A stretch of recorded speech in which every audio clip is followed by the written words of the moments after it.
इयत्ता 8वी, विषय मराठी, पाठ क्रमांक 2. माझ्या देशावर माझे प्रेम आहे.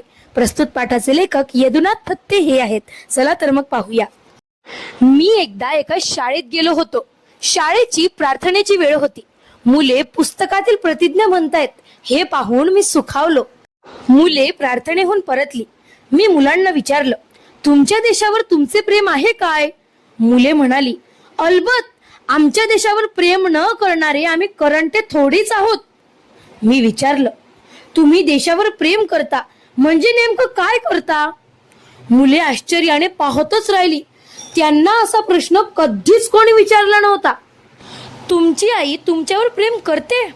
हो हो करते. तर प्रेम करते म्हणजे काय करते?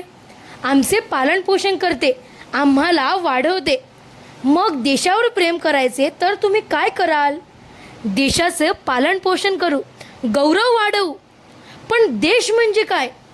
देश म्हणजे देशातील सर्व लोक. देशावर प्रेम करणे एक वेळ सोपे, पण देश बांधवांवर करणे अवघड, होय ना?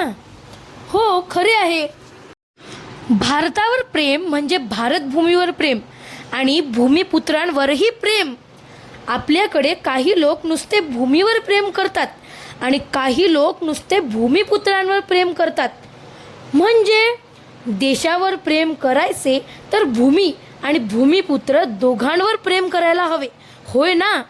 बरोबर आहे, मुले म्हणाली.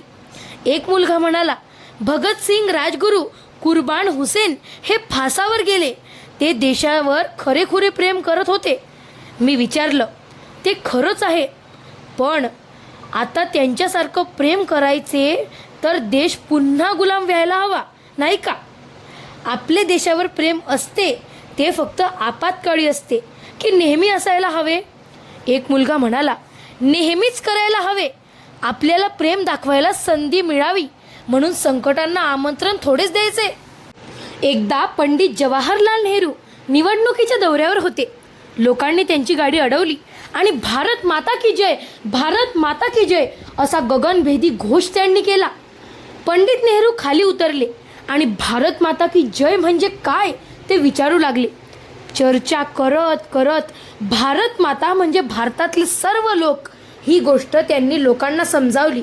देशावर प्रेम करायचे म्हणजे जात, धर्म, वंश, भाषा हे वरवरचे भेद विसरून सर्वांवर प्रेम करायला हवे.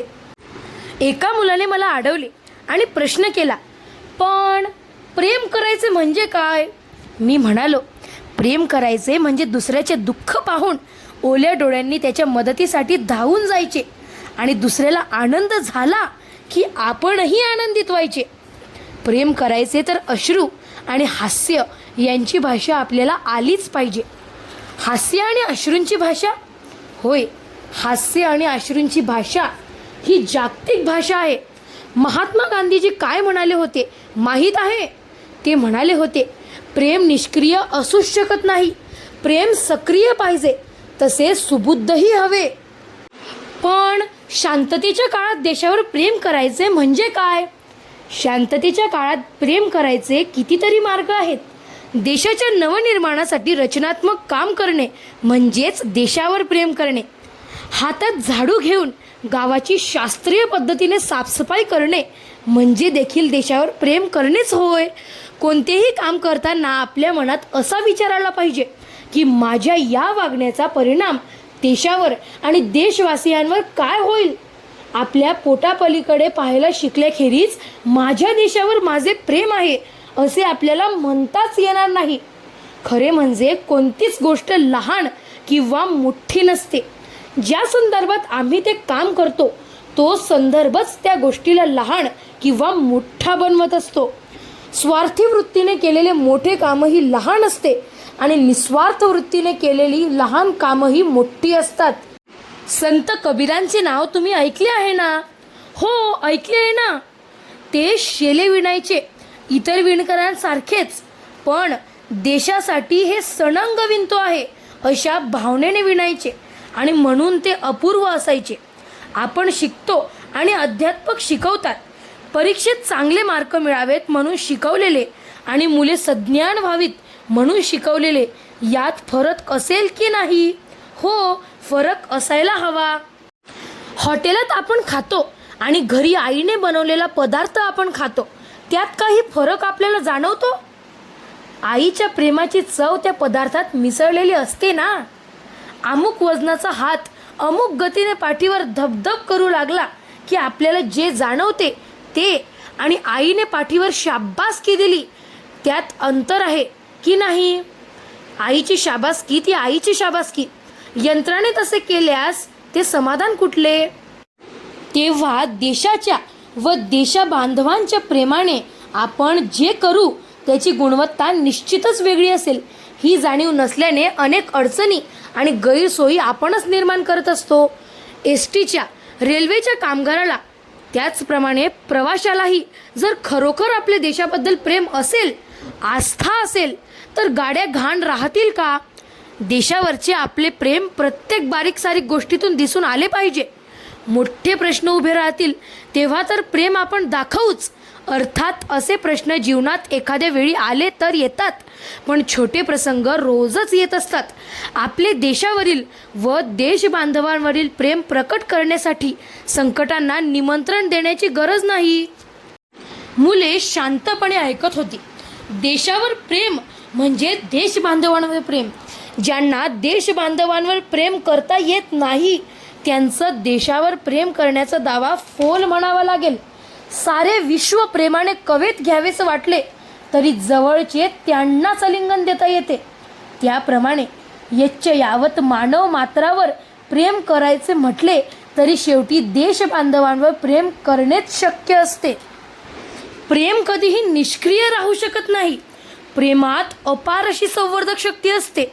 ती ओळखूनच खरा धर्म या कवितेत साने गुरुजी म्हणतात, खरा तो एकची धर्म जगाला प्रेम अर्पावे. अशा खऱ्या धर्माच्या उपासकालाच खऱ्या अर्थाने असे म्हणता येईल की माझ्या देशावर माझे प्रेम आहे. खरोखरच आपल्या देशावर आपले प्रेम असते तर आपली गावी असे मलमूत्राने वेढलेली दिसली असती का? आपले डोंगर उघडे बोडके दिसले असते का? सस्ये श्यामला माता असे काय फक्त राष्ट्रगीतातच घोषवायचे की ती भूमी सस्ये श्यामल व्हावी म्हणून आपला घाम गाळायची तयारी ठेवायची? देशावर प्रेम करायचे तर देशाचे आजचे चित्र बदलण्यासाठी कंबर कसायलाच हवी. माझ्या देशावर माझे खरेखुरे प्रेम असेल तर तो प्रदूषणाच्या कचाट्यात गवसू नये यासाठी मी खटपट करायला नको. इथली हवा, पाणी, निसर्ग बिघडवून टाकल्यामुळे आपल्या देशावरील आपले प्रेम सिद्ध होईल काय? ही भूमी सुजलाम सुफलाम आहे असे म्हणत असतानाच तिची सुफलता आपल्या कर्तृत्वावर अवलंबून राहणार आहे हे कसे विसरता येईल? कष्ट करणाऱ्याला फळ मिळत नसेल आणि फळाची इच्छा धरणाऱ्याला कष्ट करावे लागणार नसतील तर त्या भूमीला सुफला म्हणता येईल का? माझ्या देशावर माझे खरेखुरे प्रेम असेल तर वंदे मातरम गीतात जो आदर्श सांगला आहे तो वास्तवात यावा यासाठी धडपडण्याची प्रेरणा आपल्याला मिळाली पाहिजे.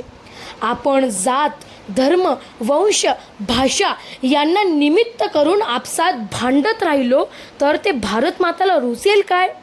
देशावर आपले प्रेम असेल तर सर्व समाज घटकांना न्याय, स्वातंत्र्य, समता आणि आपलेपणाची हमी आपल्याला देता आली पाहिजे.